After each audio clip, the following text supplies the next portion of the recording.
오늘은 제가 다윈의 사도들에 대한 얘기를 좀 하려고 합니다. 사실은 그 제목으로 제가 책을 쓰고 있는데요. 사실 준비한 지 오래됐는데 책이 이렇게 마지막 순간에 이렇게 잘 진전이 조금씩 안 되네요. 그래서 뭔가 조금 더 준비해 갖고 하자 이러다가 다윈의 사도들 이렇게 하면 이제 예수님의 사도들 또 제목을 다윈의 12제자들 그러면 이제 진짜 예수님의 12제자들 이렇게 되는 거잖아요. 그래서 약간은 주저 되는데 어쩌면 출판사들은 더 좋아할지도 모르고, 이거는 제가 영어로 먼저 썼기 때문에 원래는 사실은 외국의 출판사랑 먼저 계약을 하고 이렇게 하고 싶었는데 조금 여의치가 않았어요. 그래서 중간에 진행 과정 속에서 그 12분을 다 제가 어쨌든 대접을 다 해드려야 되는데 그게 그렇게 쉽지는 않더라고요. 약간 잡음도 생기고 뭐 이래서 시간이 좀 걸리는 바람에 지금 계획으로는 우리말하고 영어하고 같이 내보려고 지금 계획은 하고 있습니다. 제 지도 교수님 윌슨 교수님이 쓴 영어로는 The Naturalist라고 그러고 우리말로는 자연주의자라고 번역돼 나온 책이 있는데요. 어떻게 보면 선생님의 자서전 같은 그런 책인데 읽어보면 하버드 대학이라는 곳에서 벌어진 여러 가지 교수들 간의 그런 아주 뒷얘기 이런 것들도 좀 있고요. 그 중에 하여간 제일 험악한 게 윌슨 교수님과 DNA 이중나선 구조를 밝혀서 노벨상을 받은 제임스 왓슨, 그 유명한 아마 생물학자 중에 지금 살아계신 생물학자 중에 가장 대단한 분으로 존경받는 분이잖아요. 게다가 이분이 가만히 계시질 않고 종종 무리를 일으키시기 때문에 이렇게 인종차별적인 발언도 툭툭 하시고 하여간 참 좀 그래요. 그래서 계속 문제를 일으키시고 그래가지고 벌금도 많이 내시고 소송도 당하시고 이래갖고 몇 년 전에는 노벨상 메달을 내다 팔아야 되겠다고 실제로 내놓으셨어요, 경매에. 근데 어떤 분이 사가지고 갖다 드렸어요. 당신이 이걸 안 갖고 있는다는 건 말이 안 된다. 그래서 어떤 부자가 사서 또 메달도 갖다 드리고 이랬는데 그 두 분의 얘기가 하여간 자연주의자 책 안에서 어떻게 보면 가장 주시한 얘기 중에 하나인데 윌슨 교수님이 같은 시기에 왓슨 교수님이랑 하버드 대학 생물학과 교수였어요. 그런데 그 책에 보면 교수회의 가기 싫다라고 쓰세요. 왜냐하면 왓슨이 교수회의 할 때마다 그냥 대놓고 그런다는 거예요. 지금이 어떤 시대인데 어떤 놈은 우표 수집하는 수준으로 연구를 한다. 그 얘기가 뭐냐 하면 윌슨 교수님은 개미 채집을 해갖고 개미 표본 만들어서 이렇게 핀으로 꽂고 이런 거 하거든요. 근데 제임스 왓슨은 지금 DNA의 구조, 화학 구조를 밝히면서 화학 레벨에서 지금 이 생명의 이런 신비로움을 연구하고 있는데 어떤 놈은 개미 잡아가지고 핀으로 꽂고 이런 우편 수집 같은 거 그런 거 하고 있다고. 그러니까 노벨상 받고 젊은 나이에 완전히 세계적인 대스타가 된 그 양반이 이제 하버드에서 영입을 해서 이제 하버드로 촥 입성을 했으니 제임스 왓슨 눈에 뵈는 게 없는 거죠. 근데 왔는데 어떻게 시골 약간 촌놈 같은 윌슨 교수님은 약간 남부 남침여교회 목사님 같은 이런 아우라가 약간 있으시거든요. 되게 이렇게 부드럽고 이렇게 좀 약간 구부정하고 와서 있으니까 그렇게 면박을 많이 줬다는 거예요. 그래서 그 책에 보면 내가 이 세상에서 만나본 사람 중에 가장 마음에 안 드는 놈이다 이렇게 그냥 딱 표현을 해요. 그런데 이상한 일이 벌어진 거예요. 왓슨 교수님이 윌슨 교수님보다 한 살이 많아요. 그리고 노벨상을 받았고 뭐 그냥 천하가 다 아는 생물학계의 최고의 스타인데 영입돼서 하버드에 왔는데 어느 날 윌슨 교수님이 정교수가 됩니다. 하버드에서 정교수가 되는 거 굉장히 어려운 일이거든요. 거의 대부분의 제가 하버드에 있을 때는 그 조교수들 중에 정교수 되는 사람을 거의 못 봤어요. 그러니까 하버드는 어떤 식으로 하냐면 다른 대학들 같으면 예를 들면 우리나라 대학들은 그 정교수 심사 때가 되면 그분이 그동안 해온 논문들 뭐 이렇게 갖고 이제 위원회에서 이렇게 보고 뭐 일 많이 하셨네요. 그리고서 그냥 뭐 정교수 되는 거예요. 그러니까 그분을 놓고 그분이 그동안 얼마나 일을 많이 했나를 평가하는 건데 하버드는 그 순간에 뭐라고 평가를 하냐 하면요. 전 세계에서 이 분야에 이 사람이 하버드에 있을 사람이냐라고 물어요.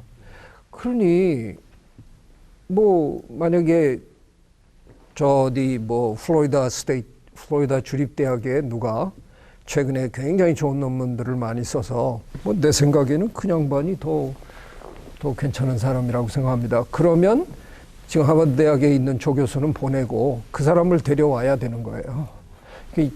너무 험악한 거죠. 그래서 거의 뭐 우리가 영어로 그걸 테니어라 그러는데 테니어를 받는 사람이 너무나 적어져가지고 제가 공부하던 그 시절에 한 중반쯤에 한번 대반전이 일어난 적이 있어요. 상당수의 조교수들이 심사를 받지 않고 다른 대학으로 그냥 가버리는 거예요. 심사 받아봐야 나 거의 안 될 거고 그때까지 내가 뭐하러 기다리냐. 그래가지고 줄줄이 그러니까 뭐 한 주립대학 같은 데로 미리미리 이렇게 얘기해갖고 다 빠져나가고 심지어는 하버드 대학에서 조교수 그 임용을 했는데 하버드로 안 오고 정말 뭐 주립대학 중에서도 그렇게 대단한 주립대학이 아닌 대학의 교수로 그냥 가버리는 거예요. 그래서 왜 그러냐 그랬더니 아니 내가 하버드에서 한 7, 8년 썩어봐야 교수 자리 줄 것도 아닌데 내가 뭐하러 거길 가냐고 나 그냥 저기 가서 편안하게 살래. 그래갖고 이제 하버드에서 갑자기 이러다간 진짜 좋은 사람 다 놓치겠다. 그래서 어느 순간부터 갑자기 그 정교수가 되는 확률이 좀 이렇게 높아진 시기가 있긴 했는데 이때만 해도 그런 시대가 아니었죠. 기고만장하던 시절인데 그렇게 교수회의 때마다 우표 수집가라고 깔보던 그놈이 먼저 정교수가 된 거예요. 그러니까 왓슨이 그냥 뒤집어진 거예요. 그래서 그냥 총장실로 달려가고 당신 제정신이냐 이게 뭐 하는 짓이냐 그랬더니 설명을 이제 하는 거죠. 미국에서는 약간 일부러 하는 분들도 계세요. 주가를 높이는 방법 중에 하나가 다른 대학이 원하게 만들면 그래서 다른 대학에서 우리 대학으로 와달라고 이제 막 교섭을 하고 있으면 이제 그 대학에서 가지 마시라고 그래서 더 좋은 조건을 이제 제시하게 하고 이게 뭐 운동선수들만 그렇게 하는 게 아니라 사실은 한다 하는 대학 교수들이 그런 걸 제법 하거든요. 그래서 학교를 많이 옮겨 다녀요. 우리나라에서는 그런 일들이 별로 없고 어떻게 보면 제가 거의 그런 거에 제일 먼저 한 사람 중에 하나가 됐는데 그런 거에 윌슨 교수님이 직접 그렇게 일부러 그걸 만든 건 아니었는데 스탠퍼드에서 와달라고 그 섭외가 들어왔어요. 그걸 이제 학교에다가 얘기를 한 거예요, 윌슨 교수님이. 그렇지 않아도 버러지 같은 놈이랑 같이 교수회 하기도 싫은데 스탠퍼드에서 오라 그러니까 뭐 날씨 좋은 캘리포니아로 가서 뭐 그것도 괜찮겠다. 사실은 버스턴에 있는 것보다는 스탠퍼드에 가 있으면 주변 환경도 개미 연구하기도 밖에 나가기도 좀 더 좋을 것 같고 날씨 따뜻하고 그러니까 아마 가시고 싶으셨던 것 같아요. 그래서 학교에다가 나는 옮길 생각이 있노라는 식으로 이제 얘기를 한 거죠. 그랬더니 학교에서 우리 당신 못 보낸다. 그래서 해주는 학교가 그 제시할 수 있는 좋은 조건 중에 하나가 당신은 앞으로 한 2년 더 있어야 심사를 받겠지만 그걸 앞당겨서 당신 그냥 정교수로 죽을 때까지 하버드에서 있을 수 있게 그냥 해주겠다. 그 이제 그걸 윌슨 교수님이 수락을 한 거예요. 그 발표가 털커덕 난 거죠. 근데 왓슨 교수 생각을 못한 거죠, 학교가. 왓슨은 그냥 대놓고 깔보던 사람이 자기보다 먼저 정교수가 됐으니까. 그래서 이 사람이 뭘 하는 줄 알아요? 노벨상 수상자가 피켓을 들기 시작했어요. 피켓을 써가지고 들고 학교 교정에서 이렇게 서가지고 이게 말이 되냐? 나보다 먼저 저 버러지 같은 놈이 뭐 이런 식으로 한 거예요. 그걸 제가 뭐 정확한 정보는 아닐 수도 있는데요. 그냥 우리끼리 막 하는 얘기로는 1년을 꼬박했다는 얘기까지 있을 정도로 줄기차게 그걸 했다는 거예요. 하다가 그래도 그렇지 저건 좀 너무하지 않냐 뭐 사람들 시선도 그렇고 그래갖고 이 양반이 어느 날 하버드 대학 교수직을 그냥 던져버렸어요. 던져버리고 그때 뉴욕의 그 옆에 롱아일랜드가 있잖아요. 그 롱아일랜드 이렇게 조금 나가다가 한 3분의 1쯤 나가다가 있는 작은 도시 스토니브룩이라는 작은 도시에 그 연구소가 하나 새로 생겼거든요. 그 연구소 소장직을 맡으면서 그냥 하버드를 떠나버렸어요. 내가 이런 거지 같은 대학에서 내가 도저히 못 살겠다. 그리고 그냥 가버리셨어요. 그 윌슨 교수님의 자연주의자를 이제 더 읽어 나가다 보면 어느 날 거기 하버드 대학 화학과에서 새 건물을 지어가지고 페어차일드라는 건물을 지어가지고 그 건물 봉헌식을 하는 날이었는데 그 교수들이 많이 모인 거죠. 근데 거기 그 표현을 윌슨 교수님이 어떻게 하냐면 저놈이 왜 여길 왔을까? 저놈이 근데 왜 나를 향해서 걸어오고 있지? 아니 이게 무슨 일이야? 그러니까 그 봉헌식에 제임스 왓슨이 나타난 거예요. 근데 나타나서 윌슨 교수를 발견하고는 뚜벅뚜벅 윌슨 교수한테로 사람들을 해치면서 오더라는 거예요. 그러니까 윌슨 교수, 난 진짜 저놈 보기 싫은데 쟤 왜 오는 거야? 그런데 다가와서 왓슨 교수가 악수를 청하면서 내가 미처 몰랐다. 당신이 하는 연구가 그렇게 중요한 연구였는지 나는 예전엔 미처 몰랐다. 그리고 악수를 청하더라는 거예요. 그 대인이셨어요. 그러니까 왓슨 교수가. 근데 그 당시만 해도 생물학이 그런 분자 수준에서 그런 생명의 비밀을 캐는 이게 이제 막 타동하고 이러던 시대니까 좀 높은 수준에서 개체를 연구하고 개체군을 연구하고 이런 사람들은 저것도 생물학이냐. 저거 옛날 다윈 시대 하던 거 아니야. 저거 뭐 옛날 훔볼트가 하고 뭐 이러던 짓을 지금도 하고 있네. 그러니까 그 분자 수준에서 하는 화학적 연구는 첨단 생물학이고 저거는 구태의연한 생물학이었다. 이렇게 했는데 세월이 갔잖아요. 가면서 기후변화 문제도 생기고 생물 다양성 문제도 생기고 막 이러다 보니까 이제 그 분야도 생물학에서 굉장히 중요한 분야가 되기 시작한 거죠. 그런 세월을 보내면서 왓슨 선생이 이제 쭉 책도 읽고 주변에 언론도 보고 이러면서 이게 내가 몰랐던 그런 게 있는 거구나. 그래갖고 화해를 신청한 거예요. 그 다음부터는 옛날 일은 두 양반이 아주 깔끔히 씻어내고 아주 그냥 단짝이 됐어요. 지금은 죽고 못 살아요, 두 분이. 뭐 더 어떤 의미에서는 왓슨 선생님이 윌슨 선생님을 더 이렇게 아주 그 옛날에 잘못했던 거를 만회라도 하듯이 정말 끔찍이 이렇게 대접을 해주시면서 잘 지내요. 재미있는 일이 벌어졌어요. 2005년 1월 초인데 미국의 우리나라의 EBS에 뭐 준할 것 같은 미국에는 PBS에 그냥 이렇게 토론 프로그램, 대담 프로그램이 있는데요. 그 프로그램 이름이 찰리 로즈 쇼라는 거예요. 근데 찰리 로즈라는 그 양반 나중에 CBS 앵커로도 한동안 그러다 얼마 전에 미투 때문에 또 물러났는데 그 양반의 그 PBS의 찰리 로즈 쇼는 제가 참 좋아하는 프로그램이었어요. 근데 진짜 아무것도 아니에요. 뒤에 그냥 어두운 배경으로 이런 테이블 하나 딱 있어요.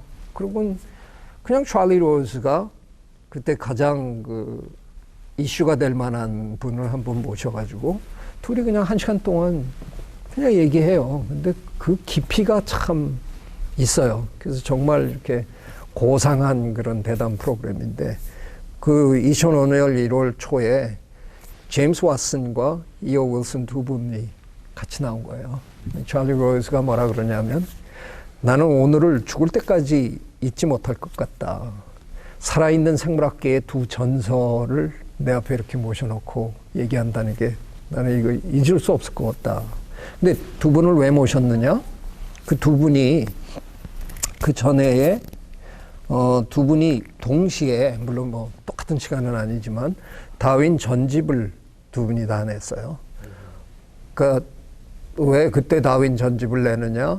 2009년이 다윈의 해였거든요. 다윈이 탄생한 지 200주년, 종회기원 출간 150주년. 서양은 이미 다윈의 해를 준비하면서 3년, 4년 전에 다윈 전집을 이제 내놓는 거예요. 다윈의 가장 중요한 책, 그 비글 항해기하고 종회기원, 인간의 유래, 인간과 동물의 감정 표현, 이거를 다 묶어서 그리고는 해설을 거기다가 넣어가지고 그래서 나왔어요. 윌슨 선생님은 제목을 From So Simple a Beginning, 이게 다윈이 쓴 표현인데요. 정말 별 볼 일 없는 시작으로부터 뭐 이런 건데 그 어순이 아주 재밌잖아요. From So Simple a Beginning, A Simple Beginning도 아니고요. 다윈은 상당히 과학자라기보다는 굉장히 그 인문학적인 사람이었거든요. 그래서 그 다윈 책을 읽다 보면 어순도 막 이렇게 화려하게 바꾸시고요. 지금 그 문장력 발휘하는 걸 되게 좋아하셨는데 하여간 그 정말 단순한 시작으로부터 이렇게 어마어마한 생명계가 만들어졌다. 뭐 이런 표현을 쓰셨는데 그걸 이제 제목으로 따신 거고 제임스 왓슨 선생님은 Indelible Stamp라는 제목. 이건 뭐 지울 수 없는 스탬프다. 위대한 뭐 이런 뜻으로 이제 했어요. 저는 개인적으로 왓슨 선생님 전집을 더 좋아합니다.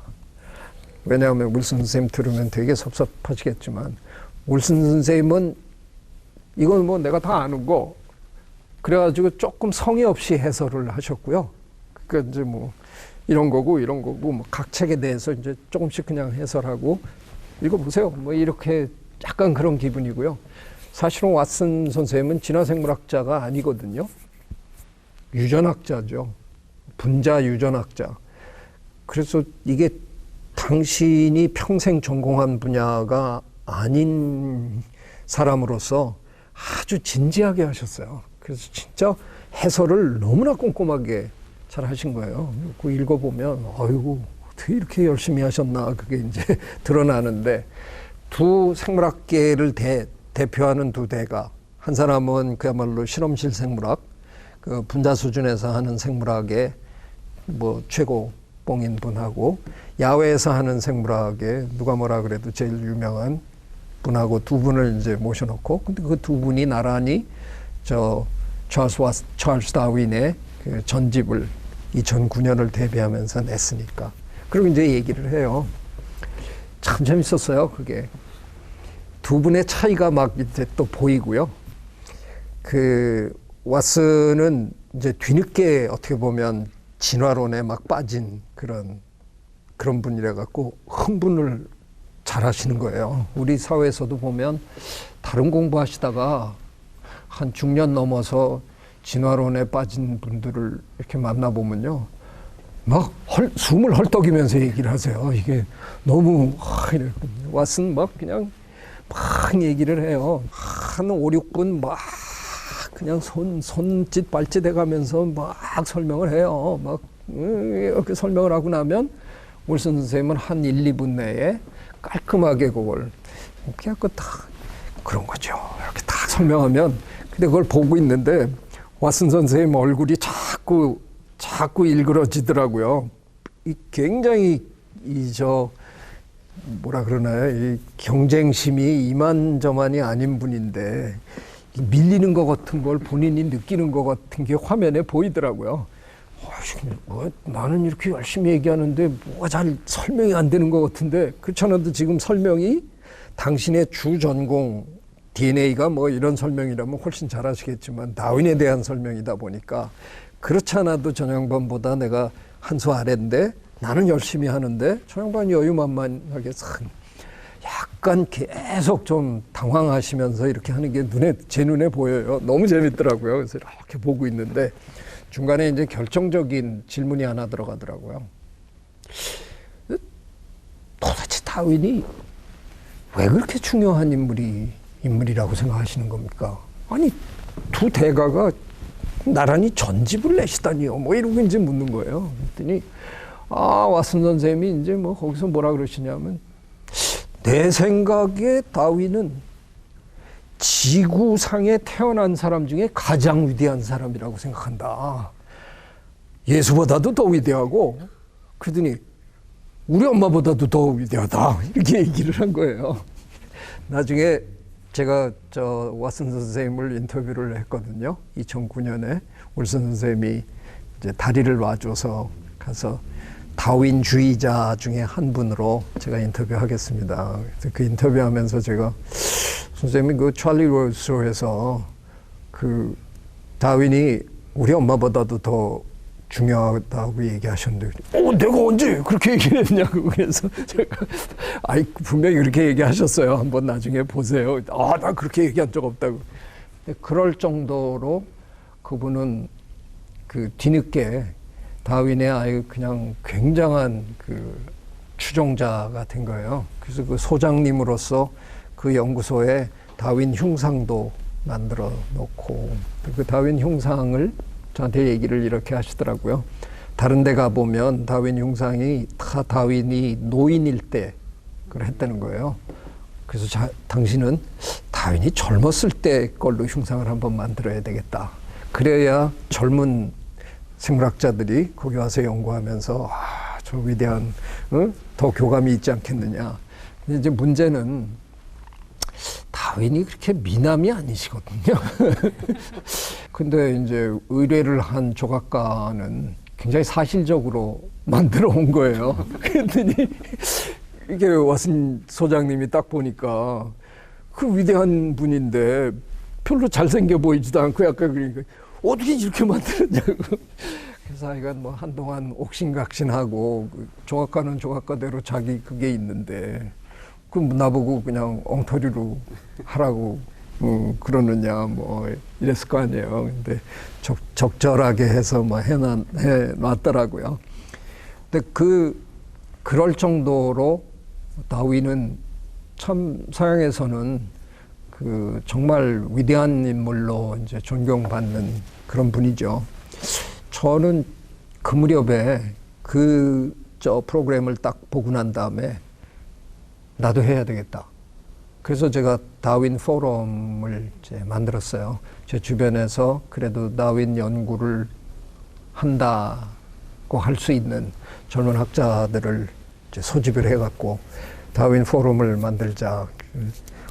우리나라는 어쩌다가 이상하게 다윈에 대해서 너무 모르고 다윈이 너무 알려지지 않았는데, 마침 2009년에 다윈의 해가 지금 다가오고 있으니까 우리 한번 뭔가 지금부터 준비해가지고 한번 다윈의 해 때 다윈에 대한 인식을, 대한민국 사람들이 다 갖고 있는 그 인식의 수준을 한번 확 끌어올려 보자. 그래서 이제 시작을 했어요. 뭐 시작했고, 우리 그럼 뭘 하면 좋을까요? 그러니까 대국민 강의도 좀 해야 되겠고, 여러 가지 얘기가 나왔는데, 결국은 제일 우리가 해야 된다고 의견이 모아진 게 번역을 해야 된다는 거였거든요. 다윈 책들이 번역이 되어 있지만 번역이 별로 이렇게 탐탁치 않았기 때문에 그 번역을 합시다.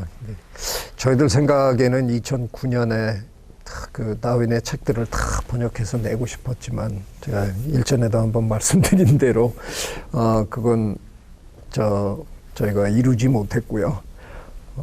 무려 10년이 지난 2009년이 아니라 2019년에 종회기원을 겨우 저희가 냈습니다.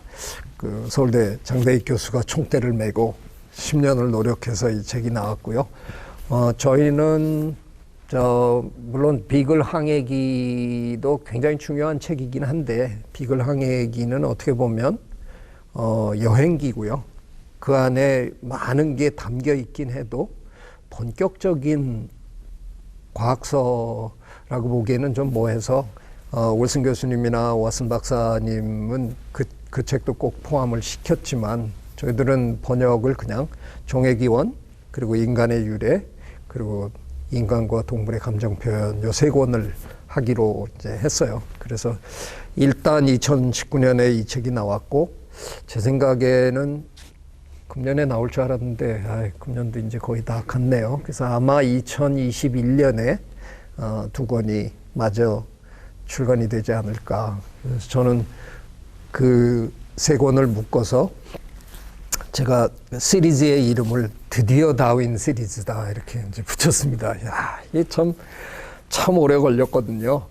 그래도 뭐 제가 지 입으로 이렇게 얘기하는 게 약간 쑥스럽지만, 그래도 우리가 2009년을 바라보면서 2005년에 모였다는 거는 그거 대단한 거잖아요. 우리는 미리 하는 거는 잘 안 하잖아요.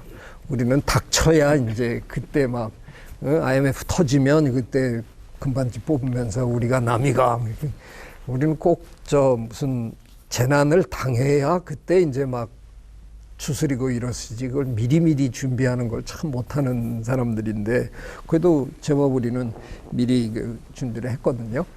그러는 와중에 그래도 제가 대장이라고 같이 포럼 회원들이 뭐 대장님은 좀 다른 것도 좀 하셔야지, 그래서 뭘 하냐 그랬더니, 하여간 지금 이 순간 다윈의 이론도 그동안 조금씩 이렇게 변화를 겪어왔으니까 현대적인 감각의 다윈의 이론에 대한 책을 써라. 그래서 저는 다윈 지능이란 책을 썼고요.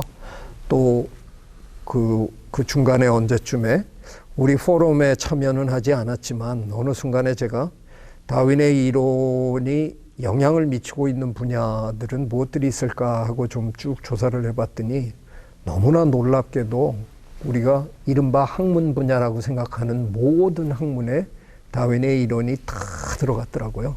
그 중에 어떤 분야는 상당히 중요한 이제 위치를 차지하고 그런 것들이 있어서 거의 전 분야를 커버했어요. 뭐 법학, 경제학, 뭐 음악, 뭐 미술, 뭐 해갖고 쫙 다 해갖고 국내에 있는 그런 데 대해서 그래도 글을 쓸 수 있는 분들을 다 제가 섭외해서 그래서 책을 한 권 또 만들었어요. 21세기 다윈 혁명. 제가 혁명이라는 이름을 이제 붙여서 그 책을 내기도 했습니다.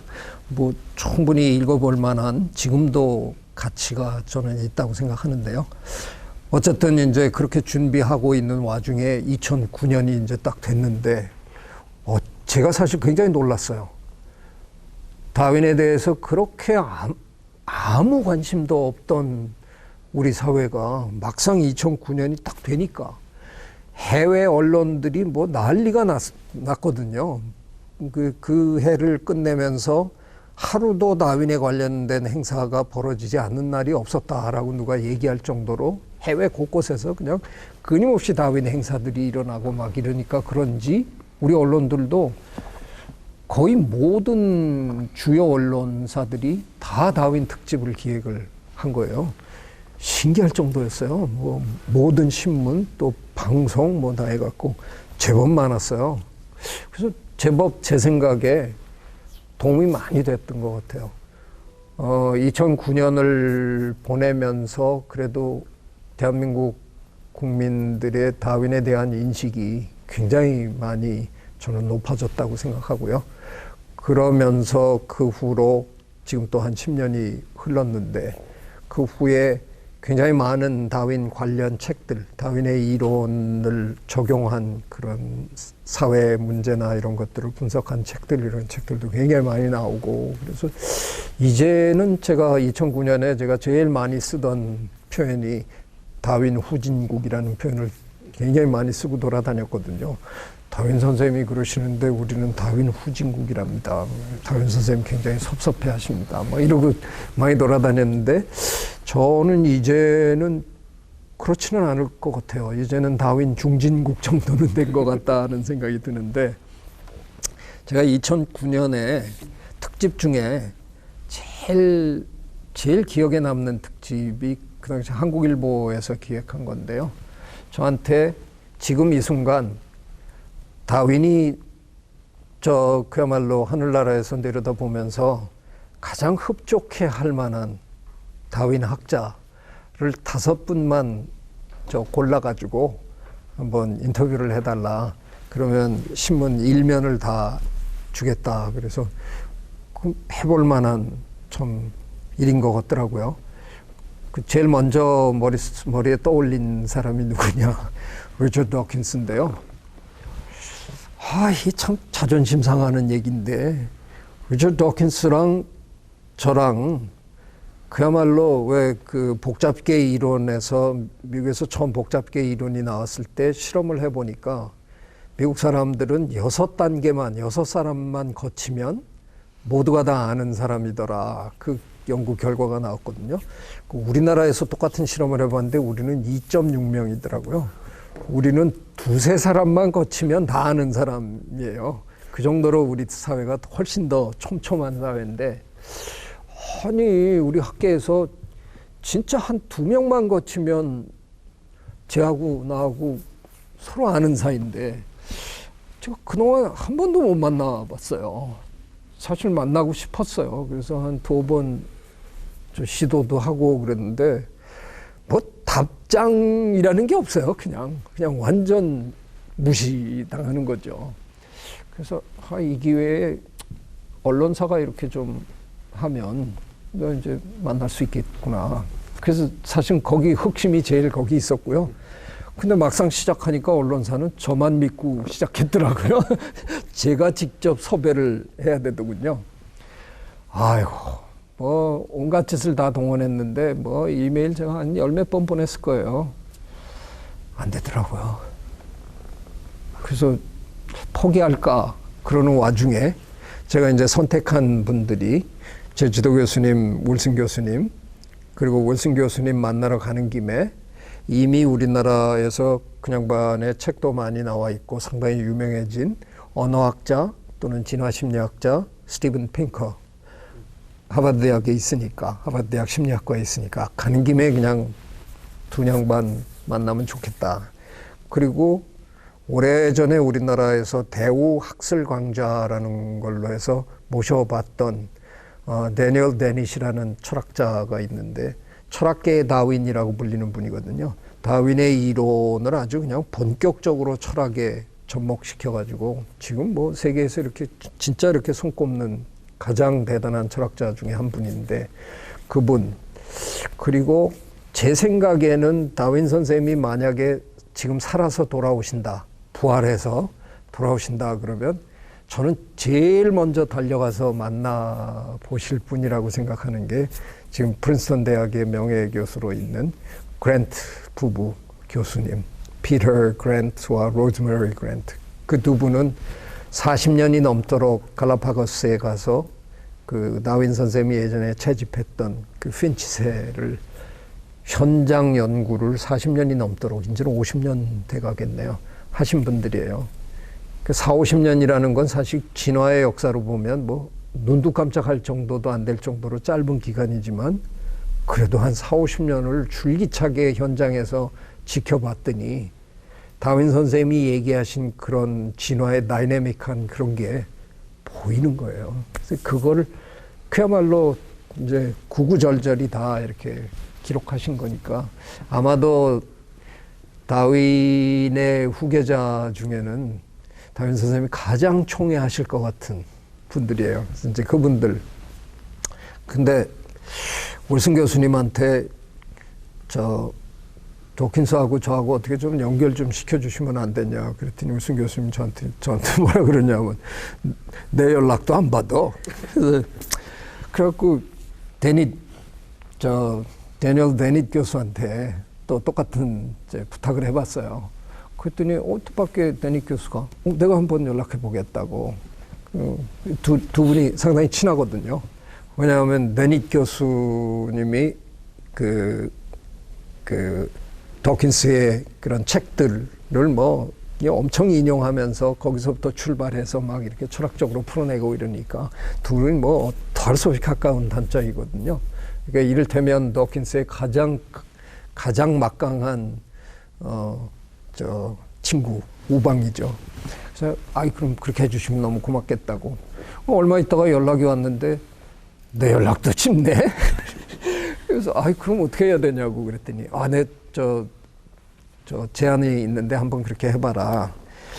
그 도킨스 책이 뭐 네가 번역한 것도 하나 있다며 그러더라고요. 그래서 내가 그렇다고 그랬더니 그 종종 말이야 한국에서 책이 번역이 되면 책을 안 보내줘. 그런 일이 많대요. 우리 출판사들이 한국판 책을 빨리 보내드려야 되잖아요. 근데 나중에 어디서 얘기 듣고 이거 당신 책 한국에 나왔어요? 왜 나한테 안 보내주지? 그래서 연락하면 막 보내주고 뭐 이런 일들이 제법 잦아요. 그래서 만일 그거를 안 보내줬다면 그리고 보내줬더라도 네가 그냥 그걸 소포로 하나 보내라. 이렇게 보내면서 그 안에다 편지를 이렇게 써가지고 사실은 내가 네 책을 이렇게 번역도 하고 그랬는데 뭐 이렇게 쓰면 어떠냐. 그래서 그거 좋은 생각이라고. 그래서 제가 무지개를 풀며라는 도킨스 책을 번역했거든요. 재밌는 책이에요. 그 책도 번역해서 그거를 그 옥스퍼드 대학에 보내면서 제가 한 단계 더 나갔죠. 그 학과 사무실에 전화를 하고 국제 전화를 하고 거기야 뭐 그쪽 시간 낮에 전화하면 누군가는 전화를 받는 거잖아요. 도킨스 방에는 전화도 안 받으니까 뭐 이게 연락이 될 방법이 없는 거예요. 근데 거기다가 전화를 하고 내가 도킨스 교수 앞으로 소포를 보내놨다. 그게 이제 한 며칠 후면 도착을 할 텐데 도착하면 당신이 좀 직접 전달을 해주면 고맙겠다. 그냥 우편함에 넣어놓지 말고 그 과사무실에 우편함 뒤지러 교수들이라는 거 다 과사무실에 와서 우편함 털어가는 게 일과잖아요. 그러니까 내일 안 오겠지만 어느 날 오면 이런 게 왔다고 그리고 이 양반이 이 안에 편지를 써놨다 그러더라. 이렇게 얘기를 좀 해달라. 정확하게 그렇게 얘기를 한 거예요. 그래서 답장이 왔어요. 만나겠다. 5분을 물론 그랜트 교수 부부는 2분이지만 부부는 일심동체로 해서 5분이라고 치고 그렇게 해서 한 분 한 분 만나러 다녔어요. 기자랑 사진 찍는 분이랑 이렇게 해서 팀이 돼갖고 도는데 이게 한번 이렇게 해가지고 일면에 이만큼 나는데 그건 참 좋더라고요. 근데 5명을 저는 책을 많이 쓰다 보니까 무슨 짓을 해도 자꾸 책 생각을 자꾸 하고 책 기획을 자꾸 머릿속에서 하죠. 5명을 인터뷰해 갖고는 책이 안 될 것 같은데 그러고 한번 생각해보니까 이 양반들을 인터뷰하러 가는 길목에 그 동네에 있는 사람들을 한둘 이렇게 만나면 되겠구나. 그리고 뭐 왓슨 교수 같으면 제가 뭐 뉴욕에는 또 다른 일 때문에 또 가니까 뉴욕에 간 김에 또 뭐 조금 나가면 되니까 만나고 뭐 이런 식으로 짰어요. 그래갖고 두루두루 뵙는 걸로. 그래서 결과적으로 다 만나 보니까 제가 결과적으로는 13분을 만났어요. 그러니까 이게 다윈의 13제자가 돼야 되는데 그러면 예수님의 12제자랑 숫자가 안 맞는 건데 근데 뭐 그러면 숫자는 얘기하지 말고 다윈의 사도들, 그래서 다윈's Apostles라는 제목을 붙이고 하려고 그랬는데 결국은 12이 됐어요. 왜냐하면 울슨 교수님께 결국 빠졌어요. 울슨 교수님 만나서 뭐 재밌게 얘기 많이 했거든요. 그래서 그걸 다 정리를 해갖고 제가 이제 한 번 인터뷰를 하고 나면 그걸 녹취를 다 한 거를 풀어가지고 그걸 바탕으로 또 제가 인터뷰하면서 메모했던 거 이런 거 다 해갖고 그걸 다 쓰고 난 다음에 그분한테 이메일로 보내가지고 검토해달라. 그래서 만약에 당신이 하고 싶지 않은 얘기가 여기 들어갔으면 빼도 좋다. 뭐 울슨 교수님한테 보냈는데 얼마 있다가 답장이 왔는데 이게 다 합치면 뭐 한 30페이지 될 내용을 보낸 건데 2페이지가 왔어요. 다 잘라내고. 왜? 이게 뭐야? 그리고 딱 생각하니까 아이고 누가 잘랐는지 알겠거든요. 예, 울슨 교수님의 옆에는 제가 하도 많이 당한 사람이라서 뭐 그냥 이름 부를래요. 캐티 홀튼이라는 울슨 교수님의 어시스턴트 또는 뭐 세크레터리 같은 분이 있어요. 우리는 잘 몰라요. 그분이 어떻게 해서 울슨 교수님의 곁에 남게 됐는지 아무리 옆에 물어봐도 그 옛날까지 거슬러 올라가는 사람이 없어갖고 잘 모르는데 일설에 의하면 대원생이었다는 설도 있고요. 그런데 그냥 학위는 안 하고 그냥 선생님 옆에 마치 다윈 옆에 다윈의 딸 헤니에타가 남아서 끝까지 다윈 선생님 돌아가실 때까지 다윈의 모든 걸 다 해준 것처럼 이 캐티 홀튼이라는 여성이 다윈의 윌슨의 모든 걸 다 해줍니다. 사실 윌슨 선생님의 책에 그 모든 작업을 그 여성이 다 합니다. 윌슨 선생님은 그냥 대충 이렇게 해주시면 알아서 다 정리하고요. 문헌도 다 찾아서 다 챙겨드리고 사진도 다 찾아놓고 뭐 기가 막힌 오른팔이죠. 근데 가끔 이런 유명하신 분들 옆에 그분을 챙기는 분들이 참 곤란한 분들이 많거든요. 당신이 모시는 이분이 행여 다칠세라 지나치게 보호하는 분들이 상당히 많으신데요. 캐티 홀튼 그런 분들이 아무리 대단하다 그래도 아마 이분에 당할 자는 없을 거예요. 그 건물 4층에 울슨 교수님의 방이 4층 중앙에 오른쪽에 있어요. 근데 그 캐티 홀튼의 방은 4층 제일 끝에 오른쪽에 구석방이거든요. 그 안에 앉아 있으면 안 보여요. 모르죠. 무슨 잔망경 같은 걸 이렇게 해가지고 구부려가지고 거기서 앉아갖고 계속 복도를 살피고 있는지. 그 당시는 CCTV라는 게 없던 시절이니까 그런 걸 설치해 놨을 리도 없고. 그런데 누구든 그 울슨 교수님 방 앞에서 울슨 교수님의 문을 똑똑똑 두들기면 0.3초 안에 캐티 홀튼이 탁 머리를 내밉니다. 누가 왔나? 딱. 그래갖고 번개같이 달려와가지고 울슨 교수님이 문을 열기도 전에 황급히 그 사람을 끌고 왔고 당신 왜 왔느냐? 여차여차해서 왔다. 그러면 그냥 모든 걸 가로막고 하여간 다 이래요. 제가 대학원에 있는 동안만도 2번이나 우리 대학원생들이 전부 같이 울슨 교수님한테 항의 방문을 한 적이 있습니다. 저 아줌마 때문에 우리는 못 견디겠다. 지도 교수님을 만나야 되는데 저분 때문에 지도 교수님을 만날 수가 없다. 이건 좀 그렇게 2번이나 그랬는데 그래 내가 잘 얘기할게. 근데 나중에 우리들이 판단하건대는 우리보다 그분이 더 중요하다는 게 우리 결론이었어요. 우리야 많은 대학원생 중에 한 명 잃어도 되지만 그 사람은 잃을 수 없는 사람인 거였더라고요. 근데 참 이해하지 못하는 하버드의 그 4층에서 지금도 그 미스테리 중에 하나라고 얘기하는 것 중에 하나가 캐티 홀튼이 왜 JJ를 그렇게 미워하나. 네, 그 아줌마가 세계에서 가장 미워하는 3사람 중에 한 사람이 저였어요. 저는 너무 이상하게 미워해요. 근데 그게 미스테리라는 게 저를 평소에 이렇게 주변에서 미워하는 사람이 별로 없거든요. 제가 특히 미국 살 때는 제가 얼마나 그 사회에서 살아남으려고 뭐 또 얼마나 정말 최선을 다해서 이렇게 잘했겠습니까?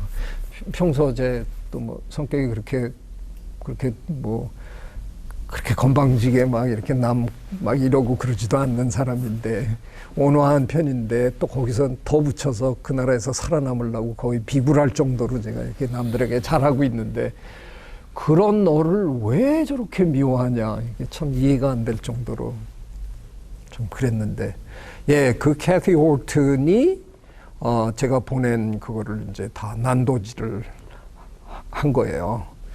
뭐 이런 걸 물어봤냐 뭐 이런 식으로 해갖고 그냥 쭉쭉 커가지고 다 빼버리고 2페이지 정도 달랑 남겨갖고 저한테 보낸 거예요. 이걸 어떻게 책에 넣냐. 다른 사람들은 20페이지씩 막 이렇게 들어가는데 이건 말도 안 되지. 그래서 제가 이제 다시 메일을 보냈어요. 아무리 여러 번 메일을 보내도 답이 안 오더니 어느 날 이제 캐티가 직접 답을 하더라고요. 너무 허접해서 이건 허용할 수 없다고.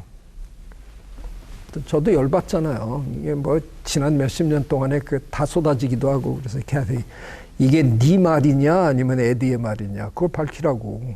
내 생각에 네 말인 것 같아서 애들한테 난 직접 물어야 되겠다. 그래서 뭐 옥신각신 하다가 또 알게 됐죠.